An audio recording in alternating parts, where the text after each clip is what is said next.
Perjalananku kembali menapaki bumi Anoa di Sulawesi Tenggara. Di sekitar hutan dan kebun warga desa Ulusena Jaya, Konawe Selatan, aku dan Hendrik akan mencari umbi-umbian liar yang bisa dimanfaatkan dan diolah sebagai bahan alternatif pembuat makanan. Wikoro, itulah sebutan umbi hutan yang akan kami ambil. Kami harus melihat tunas dan rambatan wikoro yang melilit pada batang lain. Tunas wikoro biasanya berupa sulur panjang berduri yang merambat di batang pohon. Umbi wikoro berada di dalam permukaan tanah yang terletak tidak terlalu dalam, di mana biasanya dari satu kumpulan terdapat banyak umbi. Semakin panjang sulurnya, biasanya akan semakin banyak pula umbi yang ditemukan.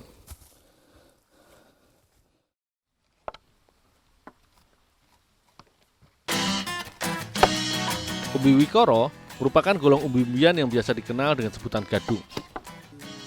Umbi koro terkenal beracun dan memiliki kandungan alkaloid dioskorina yang menyebabkan pusing-pusing. Oleh karena itu, perlu teknik pengolahan khusus agar aman dikonsumsi. Umbi wikoro yang sudah kami ambil dari hutan ini selanjutnya dikupas. Biasanya, umbi wikoro banyak dijadikan keripik atau panganan ringan lainnya. Tetapi di Samuramu ini, wikoro diolah terlebih dahulu menjadi tepung sebagai bahan pembuat beragam makanan tradisional. Untuk dibuat menjadi tepung, umbi wikoro yang sudah dikupas bersih selanjutnya diiris tipis. Pengirisan ini dimaksudkan untuk membuka tekstur umbi wikoro agar getah dan racunnya cepat keluar dan mudah untuk dihilangkan menantinya. Di berbagai daerah, ada banyak cara untuk menghilangkan racun wikoro. Di Ambon, wikoro diiris dan diremas untuk direndam di laut selama 3 hari sampai menjadi lembek. Di Kebumen, Jawa Tengah, wikoro dilumuri dengan abu gosok dan direndam dalam tanah selama 4 hari. Sementara di Kabupaten Konawe Selatan ini, irisan umbi wikoro direndam di sungai selama 7 hari barulah bisa dikonsumsi. Umbi yang sudah diiris tipis-tipis, selanjutnya aku cuci bersih. Mencuci umbi wikoro memang sebaiknya dilakukan di air mengalir agar getahnya cepat ternetralisir. Sambil dicuci, irisan umbi juga digosok-gosok agar getah cepat terbuang. Umbi wikoro yang sudah aku cuci bersih ini belum bisa dikonsumsi karena harus mengalami proses perendaman selama 7 hari. Perendaman pada air mengalir ini akan menggerus kandungan asam cyanida umbi wikoro yang awalnya 469 ppm hingga batas ambang aman untuk dikonsumsi, yaitu sekitar 50 ppm. Aku mengangkat umbi wikoro yang sudah direndam Hendrik 1 minggu yang lalu.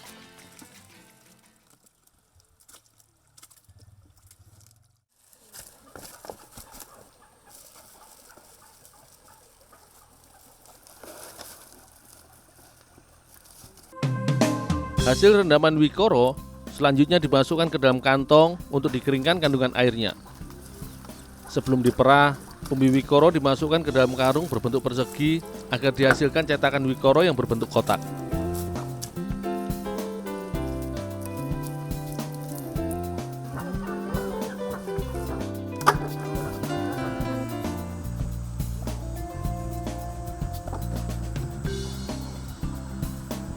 Untuk mendapatkan tepungnya, umbi wikoro yang sudah diperas masih harus dijemur selama 2 hari untuk memastikan cetakan umbinya benar-benar menjadi kering dan sisa air terbuang.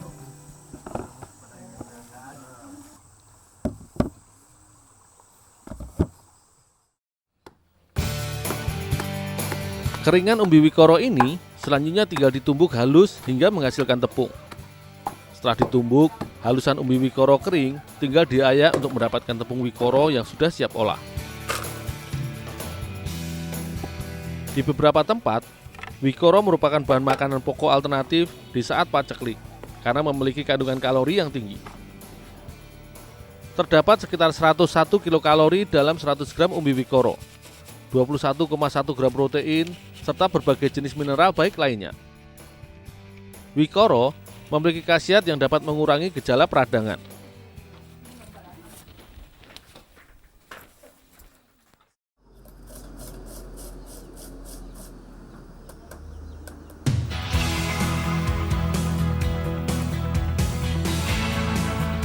Kue tetu merupakan kue tradisional masyarakat Tolaki di Desa Moramo, Konawe Selatan. Selain tepung wikoro, kita juga membutuhkan bahan pelengkap lainnya seperti gula merah, kelapa parut, dan juga santan. Khusus kelapa, sebagian parutannya akan diambil santannya, dan sebagian lagi akan jadi taburan kue tetu ini.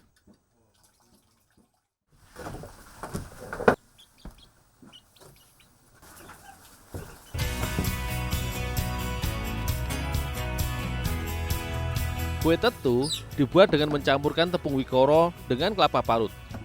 Sementara gula merah iris ditambahkan kemudian.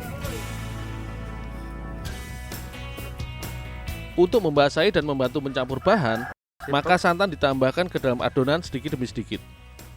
Adonan memang sengaja tidak dibuat encer, hanya sedikit basah sehingga menghasilkan adonan yang masih agak padat dan menggumpal. Kue tetu dicetak ke dalam wadah dari daun kelapa muda dan daun pandan. Kedua daun ini digunakan untuk mencetak kue dengan ukuran yang berbeda. Hanya saja, cetakan daun pandan akan menghasilkan kue yang lebih harum. Penggunaan daun-daun sebagai alat pembungkus makanan baik buat kesehatan, karena daun memiliki kandungan polifenol yang merupakan antioksidan yang dapat melawan serangan radikal bebas. Kue yang sudah dicetak selanjutnya tinggal dikukus sebentar di dalam dandak. Tidak lupa, sisa parutan kelapa ditaburkan pada bagian atas kue tetunya. Pengukusan kue ini hanya untuk mematangkan tepung wikoronya sebentar saja, sehingga kita hanya perlu waktu sekitar 20 menit, kue tetu sudah bisa masak dan bisa dinikmati.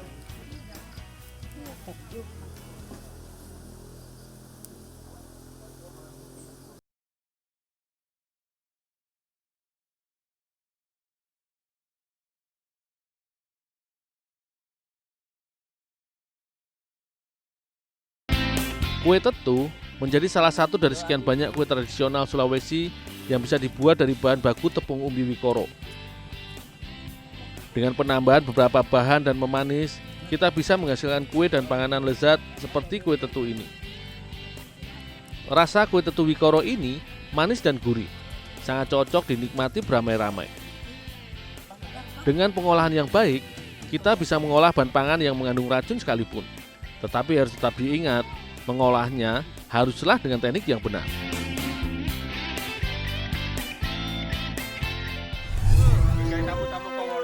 Weh, mantap cemilan. Jangan lupa cuci tangan dulu. Cuci tangan dulu.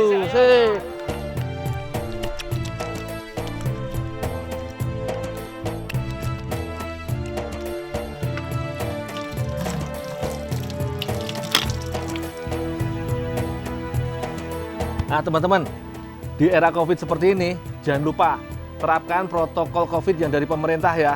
Ada 3 tuh. Yang pertama jaga jarak, yang kedua pakai masker, yang ketiga selalu cuci tangan pakai sabun. Jadi supaya kita terhindar dari virus COVID dan selalu sehat. Oke?